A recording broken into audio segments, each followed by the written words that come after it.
Hi అండి. అందరికీ నమస్తే. దయచేసి ముందుగా మన వీడియోని లైక్ చేయండి.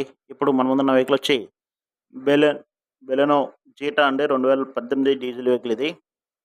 వెహికల్ రీడింగ్ వచ్చి 87,000 కిలోమీటర్లు మాత్రం తిరిగింది. వెహికల్‌కి అయితే ఫుల్ క్వాలిటీ వెహికల్ అండి. ఏ ప్రాబ్లమ్ లేదు. వెహికల్‌కి ఇన్సూరెన్స్ లేదు. టైర్స్ వచ్చి 50% బటన్‌తో ఉన్నాయండి. సింగిల్ ఓనర్ వెహికల్ ఇది. Vehicle genuine vehicle. ఏ పార్ట్ మారలేదు. నాన్ యాక్సిడెంటల్ వెహికల్ అండి. ఇంజిన్ అయితే గుడ్ కండిషన్‌లో ఉంది. ఏ ప్రాబ్లమ్ లేదు. వెహికల్ ప్రైస్ వచ్చి 5,95,000కి చెప్తున్నారు కస్టమరు. వెహికల్ దగ్గరకొచ్చి వెహికల్ చూసుకొని మాట్లాడుకుంటే తగ్గే అవకాశం ఉంది. ఈ వీడియోని లైక్ చేయండి, షేర్ చేయండి, సబ్స్క్రైబ్ చేయండి. మరిన్ని అప్డేట్స్ కోసం బెల్ సింబల్ ప్రెస్ చేయండి. మీ దగ్గర ఏదైనా వెహికల్ సేల్‌కుంటే నా వాట్సాప్ నంబర్‌కి సెండ్ చేయండి. మన యూట్యూబ్ ఛానెల్‌ని సపోర్ట్ చేయండి. Thank you very much.